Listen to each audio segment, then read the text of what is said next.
Hello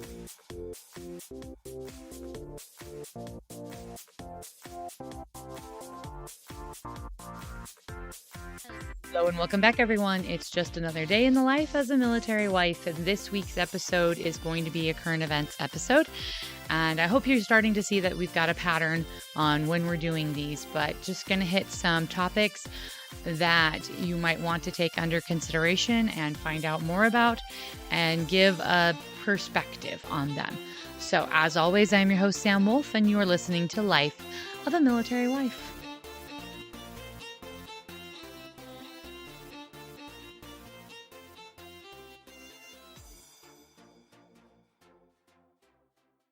So let's dig into some of these topics, and I am going to do my best to not be graphic, but sadly, if you've been paying attention to the news, some of these discussions are really tragic and have some very unsettling aspects to them. So, just if you have kids that you're listening with, be aware of that. Sometimes I very, very, very frequently, I just listen to the news myself. I very rarely let my kids listen to the news with me because I've got young kids and I know that they don't need to hear all of the tragic things that occur in this world. So, that said, going into the first topic, you may or may not have heard that U.S. Marines were deployed to Haiti to rescue the staff from the embassy there. The reason is Haiti, since late last week, has basically had the government dissolve and gangs have taken over good portions of Port-au-Prince as well as other parts of the country. There is guerrilla warfare.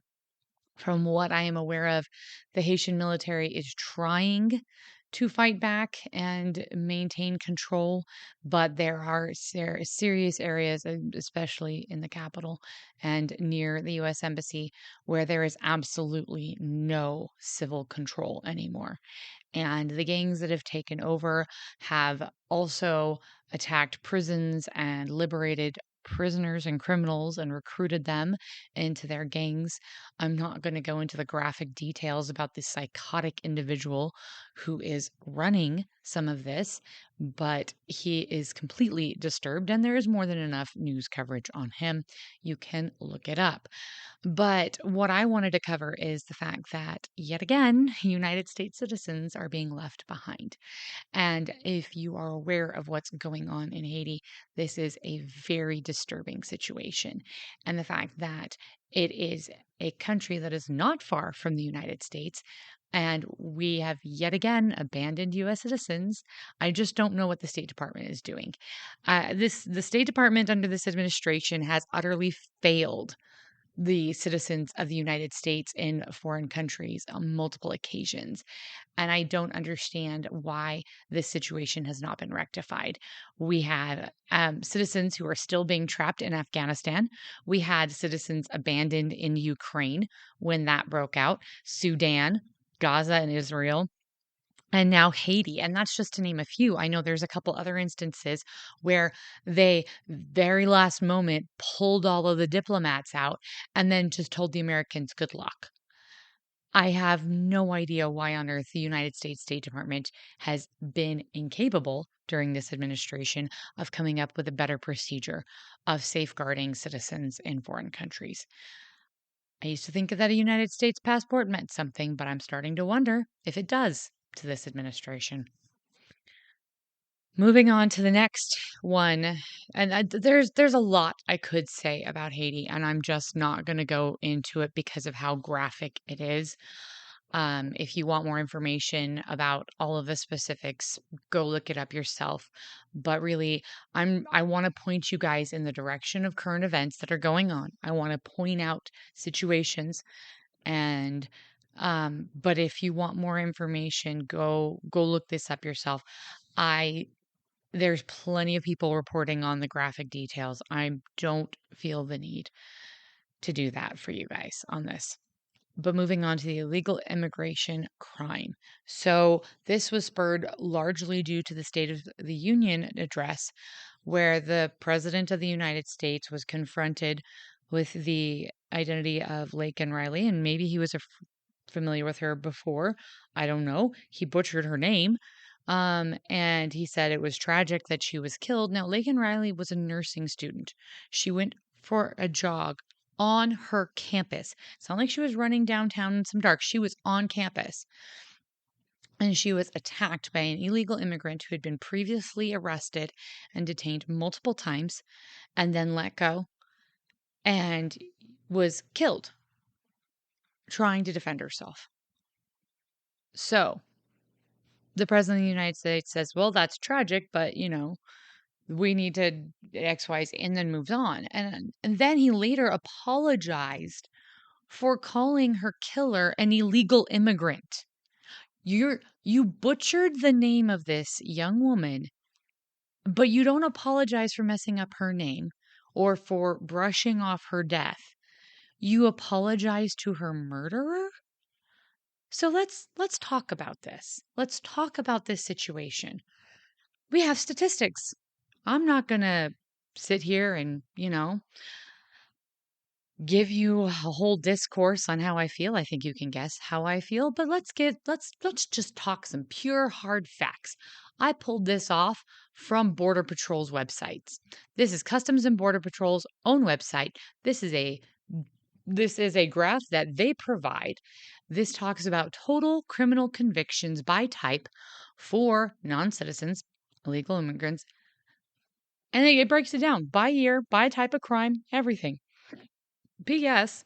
According to the statistics from the government that I was able to find, it used to be that 2/3 of all federal crimes were committed by U.S. citizens. Now, as of 2021, 60+% are being committed by illegals, illegal immigrants, non-citizens, whatever you want to call them, criminal aliens. There's lots of terms, but here's the facts. Assault and battery and domestic violence. In 2019, there were inside the United States individuals who were not here legally, 299. At the end of last year, 1,254. Yeah. Burglaries, robberies, larceny, theft, and fraud. In 2019, there was 184. At the end of fiscal year 23, there was 864. That's gone up a bit. Driving under the influence in 2019, 614. In end of last year, 2,493. Homicides and manslaughter. In 2019, there were 12. End of last year, 29. Illegal drug possession and trafficking. 2019, 449. End of last year, 2,055. Illegal weapon possession, transporting, and trafficking. 2019, there was 66. Last year, 307. Sexual offenses. 2019, there were 58. Last year, 284. And I know there's going to be people out there who say, well, those aren't very high numbers. That's for the whole country. It's not that big of a deal. In 2019, only 2 people were killed by an illegal immigrant in the United States. Last year, 29 were. The year before, in 2022, there was 62 people killed. 2021, there was 60 people killed. We went from 2 to double digits, some 2 years in a row in the 60s. That is by orders of magnitude, a massive increase of U.S. citizens being killed by people who broke the law to get into this country. We're not talking about families who are looking for a better life. We're not looking for women and children who just want a safe place to live. We're talking about criminals who are committing crimes and killing people in this country. They probably were doing that before they got to this country. I highly doubt they were a upstanding, squeaky clean, law-abiding citizen who never did anything wrong and then came to the US and decided to kill someone. Highly unlikely. Possible. Highly unlikely. And we've talked about, and I have I have individuals, I have firsthand accounts on this. The illegal immigration process is run by criminals. So you are exposing these children who are trying to get to a better country to criminals, some of which are being taken from their families or mistreated in the process of getting to this country. And we wonder why we're having issues with spikes in crime by illegal immigrants. Well, what quality of illegal immigrant are coming? The the statistics I was looking at, we're getting more and more immigrants from non-Latin American countries. China has got a ton. It's one of the top countries of people coming to the United States illegally. So we have to change the way we think about the illegal immigrants that are coming to the United States. Some of them are desperate people and families that are good people trying to find a better life. But some of them are criminals and they are dangerous. So, moving on to the next topic for today. During the State of the Union as well, the President of the United States announced that the U.S. would be building a pier in Gaza to help with getting more aid into Israel. Here's because again, I try to stay on top of these topics for you guys. Part of this is because the United States, they were having a hard time getting stuff shipped in. A driver, an Indian humanitarian aid worker, was killed helping get aid in last week to Gaza. They're having a hard time finding people who are willing to drive these trucks in because they're afraid they're not going to come out. So the United States is like, okay, we'll just airdrop the food then. We don't have to worry about it. Problem here. They airdropped the food and one of the shipments crushed people alive. Not exactly effective. So now we're going to try to build a pier. The issue we have is still the fact that who is going to, once the stuff is on the pier, how is that aid going to get from the pier to the people? Because the Hamas has been shooting people who try to take the aid that are just Gazan citizens. How is it going to be distributed? The next question I have, and this was a concern I had, rules of engagement. Because there have been some issues with lack of clarity from this administration when it comes to rules of engagement, and I have heard it from direct sources who have struggled to navigate difficult situations, specifically the situation at Abbey Gate in Afghanistan during the withdrawal. So that takes me back to something else. What was said? What do they have to say in regards to this? So, the press secretary for the Pentagon, which I know his general writer, was asked point blank, does the DoD anticipate that Hamas will try to fire on them on the operation? So basically, what's going to happen if our guys on the pier and all doing all this? What if Hamas fires or one of their rockets? What if Hamas attacks the pier? What are we going to do? What are we allowed to do? This was General Ryder's response. Look, I mean, that's certainly a risk, again, but if Hamas truly does care about the Palestinian people, then again, one would hope that this international mission to deliver aid to people who need it would be able to happen unhindered. Okay, that's not an answer. That doesn't tell us what the rules of engagement are. That doesn't tell us if we're going to, our soldiers or sailors or whoever is out there is going to be able to defend themselves if they get shot at. What kind of protection are they going to have? Is there going to be any warning system? What's happening in regards to that? Are we doing it all by ourselves or are other countries helping us?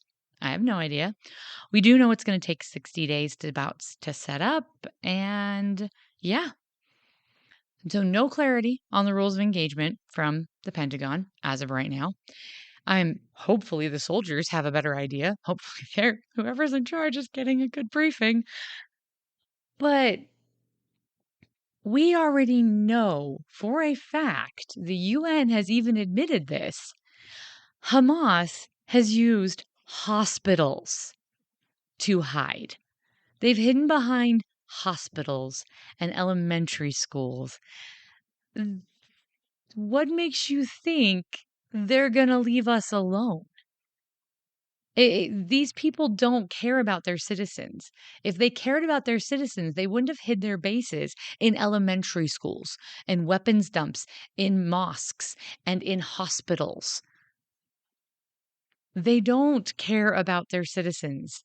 So his whole statement, which is predicated on the fact that if Hamas truly does care about the Palestinian people, we already have a pretty good idea they don't. So, okay, what's next? I there's just a lot. There's a lot that's going on. You can feel however you want. I want to point you in direction of information. And honestly, I don't want to see women and children suffering anywhere. I would love to see the US citizens trapped in Gaza, not just the hostages, by the way, because we still have US hostages in Gaza, but the US citizens who are there as humanitarian and missionaries and visiting family that got stuck. I want to see them safe.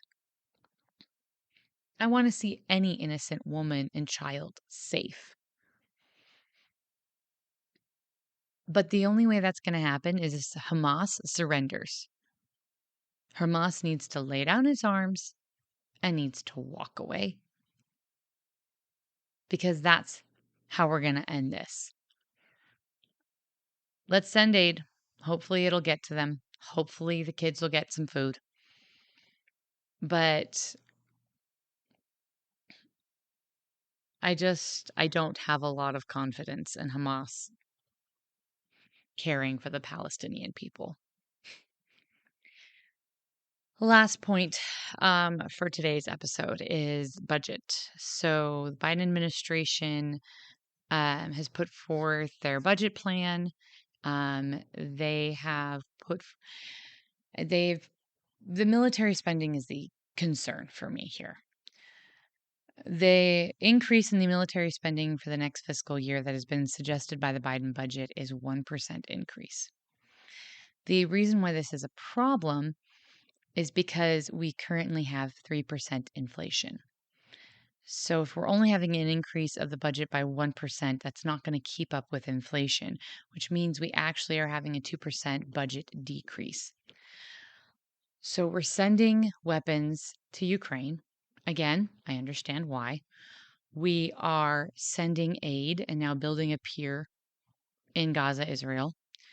We are shipping Marines out to Haiti to rescue diplomats.